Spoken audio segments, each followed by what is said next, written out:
ইসলামপুরে নিখিলবঙ্গ প্রাথমিক শিক্ষক সমিতির 5 দফা দাবিতে ডেপুটেশন। শিক্ষক বদলি, পদোন্নতি সহ 5 দফা দাবি জানিয়ে বৃহস্পতিবার ইসলামপুরের অবর বিদ্যালয় পরিদর্শকের দপ্তরে ডেপুটেশন দিল নিখিলবঙ্গ প্রাথমিক শিক্ষক সমিতি। সংগঠনের পক্ষ থেকে জানানো হয়, শিক্ষক বদলির ক্ষেত্রে বয়সগতভাবে জুনিয়র নীতির পরিবর্তে বিদ্যালয়ের সর্বশেষ যোগদানকারী শিক্ষকের ভিত্তিতে সারপ্লাস বদলির প্রক্রিয়া কার্যকর করতে হবে। এছাড়াও সারপ্লাস বদলির ক্ষেত্রে প্রধান শিক্ষক বা ভারপ্রাপ্ত প্রধান শিক্ষককে এই প্রক্রিয়ার বাইরে রাখার দাবি জানানো হয়, যাতে তাদের কোনো রকম হেনস্থার শিকার হতে না হয়। সংগঠনের আরও দাবি, আসন্ন সেন্সাসের কাজে নিযুক্ত শিক্ষকদের জন্য অন ডিউটি সুবিধা নিশ্চিত করতে হবে। দীর্ঘদিন ধরে বকেয়া থাকা বিদ্যালয়গুলির কন্টিনজেন্সি গ্রান্ট অবিলম্বে প্রদান এবং শূন্যপদ পূরণে অগ্রাধিকারের ভিত্তিতে প্রধান শিক্ষক পদোন্নতির ব্যবস্থাও দাবি করা হয়। ডেপুটেশন কর্মসূচিতে নেতৃত্ব দেন রঘুপতি মুখার্জি, রানা ঘোষ, সন্তু সরকার সহ সংগঠনের অন্যান্য নেতৃত্ব। প্রতিনিধি দল দাবি সম্বলিত স্মারকলিপি অবর বিদ্যালয় পরিদর্শকের হাতে তুলে দিয়ে দ্রুত সমস্যাগুলির সমাধানে শিক্ষা দপ্তরের হস্তক্ষেপ কামনা করেন। তাদের বক্তব্য, এই দাবিগুলি বাস্তবায়িত হলে বিদ্যালয়ের প্রশাসনিক কাজকর্ম আরও সুষ্ঠু হবে এবং শিক্ষকদের মধ্যে দীর্ঘদিনের অসন্তোষও অনেকটাই দূর হবে। Bureau report, big news Bangla. বিষয় আজকে আপনাদের এই ডেপুটেশন। দেখুন, আজকে আমরা এসআই অফিসে এসেছিলাম, মূলত হচ্ছে এবিপিটিএ ইসলামপুর সার্কেল কমিটি। আমরা হচ্ছে ইসলামপুর এসআইকে হচ্ছে ডেপুটেশন এই কারণে দিলাম, আপনারা জানবেন যে গোটা রাজ্যে হচ্ছে সারপ্লাস, এই সারপ্লাস টিচারের একটা হচ্ছে অ্যাডজাস্টমেন্ট ট্রান্সফার হচ্ছে।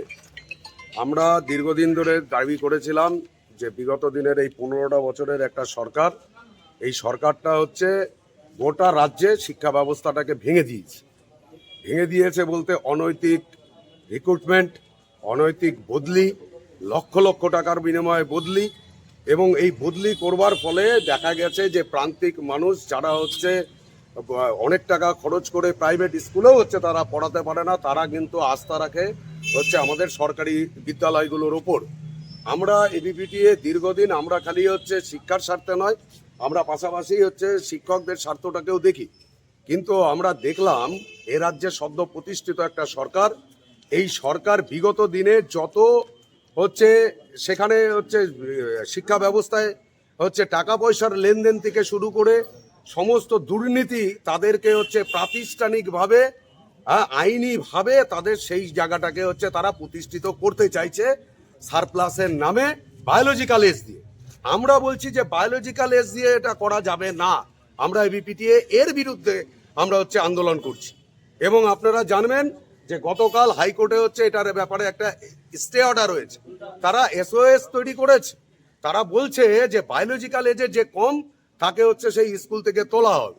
কিন্তু আপনারা ভেবে দেখবেন, আমরা সমস্ত সাধারণ মানুষের কাছে ভাবার জন্য বলছি, একজন শিক্ষক, সেই শিক্ষক যদি দেখা গেল যে বয়স্ক শিক্ষক বা একজন জুনিয়র শিক্ষকও হতে পারে, সে হচ্ছে কম বয়সে চাকরি পেয়েছে তার মেধার ভিত্তিতে, সে একটা স্কুলে হচ্ছে সেখানে হচ্ছে তার রিক্রুটমেন্ট হয়েছে, সে 12 বছর ধরে দেখা যাচ্ছে সেইখানে হচ্ছে সে শিক্ষকতা হচ্ছে যথেষ্ট দক্ষতার সাথে হচ্ছে পরিচালনা করছেন।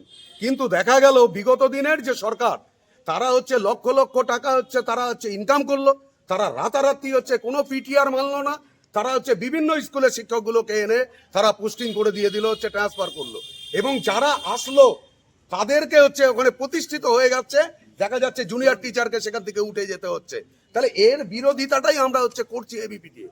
পাশাপাশি আমরা বলছি যে আপনার এই জেলায়, সমস্ত জেলায়, পশ্চিমবঙ্গের সমস্ত জেলায় হেড টিচার রিক্রুটমেন্ট হয়ে গেল, আমার জেলাতে রিক্রুটমেন্ট হলো না। আমাদের দেখছি যে শিক্ষকদের স্বার্থে হচ্ছে কাজ হচ্ছে না, শিক্ষকরা হচ্ছে তাদেরকে সেন্সাস ডিউটি করতে হবে। মর্নিং স্কুল আপনি করলেন, ভালো কথা, মর্নিং স্কুলে ছাত্রছাত্রীরা বেশি আসছে, আমাদের কোনো অসুবিধা নেই, আমাদের আরো ভালো লাগছে যে ছাত্রছাত্রী বাড়ছে।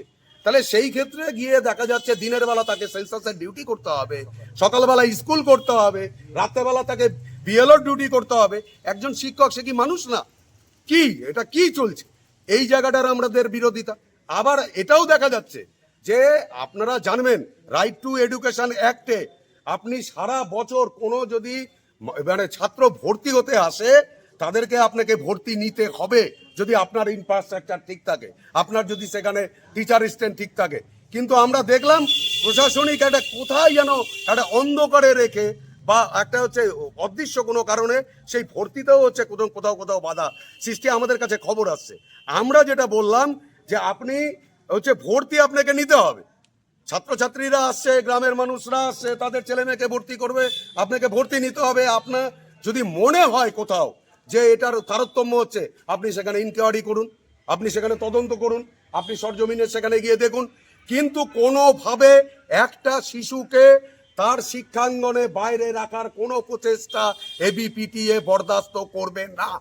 আজকে সে মূলত- যাই হোক, আচ্ছা। এই সমস্ত দাবি নেই আমরা এসআইকে বললাম যে আমরা বায়োলজিক্যাল এজের বিরুদ্ধে। আপনি হচ্ছে লাস্ট জয়নিং ধরে হচ্ছে আপনি সারপ্লাস যা আছে অ্যাডজাস্টমেন্ট করুন, শিক্ষার স্বার্থে করুন। আমরা হচ্ছে আপনার পাশে থাকবো এবং হচ্ছে এবিপিটি আপনাকে সাহায্য করবে। এছাড়াও আমরা বলছি কন্টিজেন্সি গ্রান্ট দীর্ঘদিন ধরে পায় না। আর কেউ কেউ আসার এখন হঠাৎ করে নতুন একটা আবহাওয়া তৈরি করার চেষ্টা করছে যে না আমরা পশ্চিমবঙ্গে অনেক কিছু দিয়ে দিচ্ছি শিক্ষকদের, কিন্তু বাস্তব চিত্রটা এটাই যে শিক্ষকরা কম্পোজিট বা কন্টিজেন্সি গ্রান্ট পাচ্ছে না। এই ধরনের শিক্ষক হচ্ছে আপনার প্রধান শিক্ষকের ক্ষেত্রে কোনো রকম হচ্ছে তাদের রিক্রুটমেন্ট হচ্ছে না। আর হচ্ছে আপনার যে স্কুলগুলো যে পরিচালনা করবার ক্ষেত্রে অনেক স্কুল বিল্ডিং ভেঙে যাচ্ছে, বিল্ডিং নষ্ট হচ্ছে, তাদের যে মেনটেনেন্স খরচা, এই মেনটেনেন্স খরচার দিকেও শিক্ষকদের মানে এই সরকারের কোনো দৃষ্টিভঙ্গি নেই।